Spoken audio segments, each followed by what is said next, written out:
Bonjour, je suis Maître Francis Mitachi, l'auteur de la méthode Entreprise sans souci. J'ai un cabinet juridique et fiscal. J'accompagne les entreprises sur le plan juridique et fiscal. J'accompagne aussi les personnes dans l'acquisition de l'achat de leurs terres et terrains. J'accompagne aussi les personnes dans l'immatriculation de leurs terres et terrains tout en vérifiant la documentation juridique. Alors, ceux qui veulent protéger leur parcelle, nous sommes là pour vous accompagner jusqu'à la délivrance des titres fonciers. Ceux qui veulent s'abonner à notre chaîne, alors n'hésitez pas, le bouton se trouve en bas de cette vidéo. Alors, nous assistons aussi nos clients à distance. Alors, dans cette vidéo, nous allons voir les domaines dans lesquels un juriste d'entreprise intervient. Mais avant de rentrer dans le vif du sujet, il est d'abord question pour nous de vous définir qu'est-ce qu'un juriste. Un juriste, c'est une personne qui a la maîtrise du droit fiscal, du droit du travail, du droit civil, du droit douanier, etc. Et c'est une personne qui travaille, c'est un juriste qui travaille dans une entreprise ou dans un cabinet juridique et fiscal.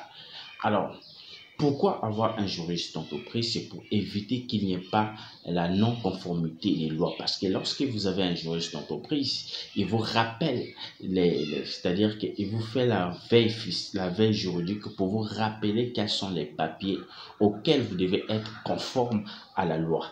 Alors, pourquoi avoir un juriste d'entreprise dans votre entreprise? C'est pour éviter qu'il n'y ait pas, par exemple, le non-fonctionnement ou bien le mauvais fonctionnement de votre entreprise. Alors, lorsque vous n'avez pas un juriste dans votre entreprise, vous courez à des sanctions juridiques. Pourquoi? Parce que c'est le juriste qui rédige les contrats et qui va enregistrer les contrats, qui rédige les contrats de baux, qui rédige n'importe quel contrat de vous ou contrat de société.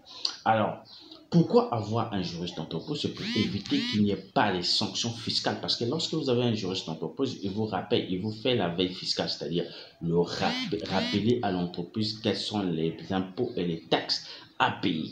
Alors, dans cette vidéo, je vais vous parler des domaines dans lesquels un juriste d'entreprise intervient. Alors, un juriste d'entreprise intervient dans divers domaines liés au droit et à la gestion juridique au sein d'une entreprise.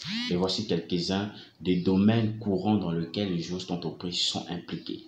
Nous avons le droit des sociétés. Les juristes d'entreprise conseillent sur les questions liées à la création, à la structure et à la dissolution d'une entreprise, ainsi qu'à la rédaction des statuts sociaux, aux modifications statutaires, aux assemblées générales et aux questions de gouvernance de l'entreprise. Nous avons deuxièmement le contrat. Le juriste d'entreprise rédige, examine et négocie les contrats commerciaux tels que les contrats de vente, les contrats de prestation des services, les contrats de distribution, les accords de confidentialité et les contrats de travail. Nous avons troisièmement, c'est la propriété intellectuelle. Les juristes d'entreprise aident à protéger les actifs de propriété intellectuelle de l'entreprise tels que les marques, les brevets et les droits d'auteur et les secrets commerciaux. Alors, nous avons aussi un autre domaine que les juristes d'entreprise interviennent sur le droit du travail. Les juristes d'entreprise conseillent sur les questions du droit du travail, y compris les contrats de travail, les politiques des ressources humaines et les conflits et les licenciements et les litiges. Alors,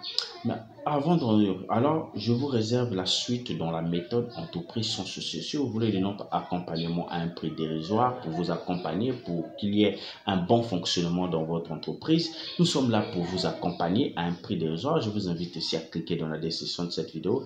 Là, vous allez retrouver nos formations sur comment licencier un salarié sur un CDI et comment compter récupérer les indemnités en cas d'un licenciement abusif. Alors, je vous dis merci, à la prochaine vidéo.